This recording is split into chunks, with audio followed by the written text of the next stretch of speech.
sur la cuisine de Monica. Aujourd'hui on se retrouve pour une recette, un plat, un gratin poireau lardon parfumé au parmesan et au comté.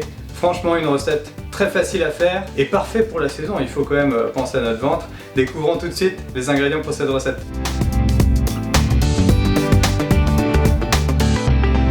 Alors maintenant on va s'occuper tout d'abord de l'ail. On va maintenant s'occuper de nos poireaux. Les poireaux, donc un par un, ça va être quand même plus facile. Donc le poireau c'est bien puisque c'est plein d'antioxydants, donc pas mal de manger ça si vous voulez. D'ailleurs, vous pouvez le faire sans lardon évidemment, ça sera un plat végétarien.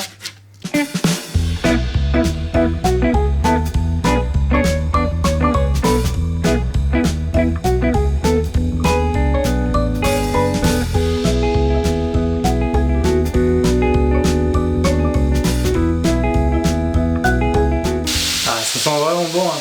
Franchement, je pense que tout le monde va se régaler. Donc là on est pas mal, on va pouvoir éteindre à peu près 10 minutes du coup. Toujours battre-le avant d'incorporer la crème. Vous avez préchauffé votre four à 200 ou 180? J'ai un petit doute là. Est-ce à 200? 200, c'est vrai que la plupart du temps c'est quand même 200, hein, 180 ou même 150. Par exemple quand on fait des crèmes brûlées d'ailleurs, je vais vous montrer une crème brûlée à l'ancienne, comme le faisaient les grands-mères. Une bonne crème brûlée avec bien beaucoup de crème fraîche, d'ailleurs que ça. C'est un peu comme le flan pâtissier que je mettais. Donc 25 centilitres, vous mettez tout. Première fois j'avais mis 20 centilitres et c'était un peu léger quand même. On va ajouter du sel et du poivre. Mais je tiens à dire au Super U là, de la ville où je suis que Super U tu gères pas mec, hein, puisque là le poivre, je suis vraiment à la fin et j'en ai pas. T'en as pas du poivre céréales là, poivre céréales Force 8, c'est quand même un bon poivre.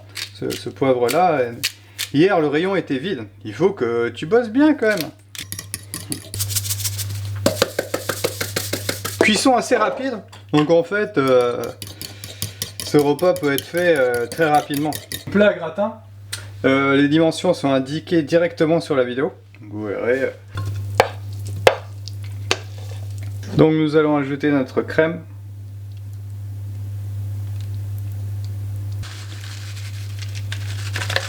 Donc j'ai indiqué des quantités de comté parmesan, mais à dire vrai, je fais un peu au feeling. Ça me paraît pas mal, qu'est-ce que vous en pensez?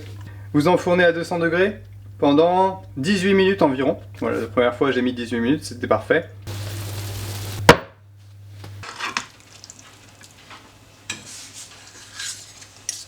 Voilà, cette recette est maintenant terminée. Maintenant c'est à vous de jouer. N'oubliez pas de liker cette vidéo si ça vous a plu, de mettre un commentaire et surtout de vous abonner si ce n'est déjà fait. Je vous dis à très vite pour de nouvelles recettes. Salut!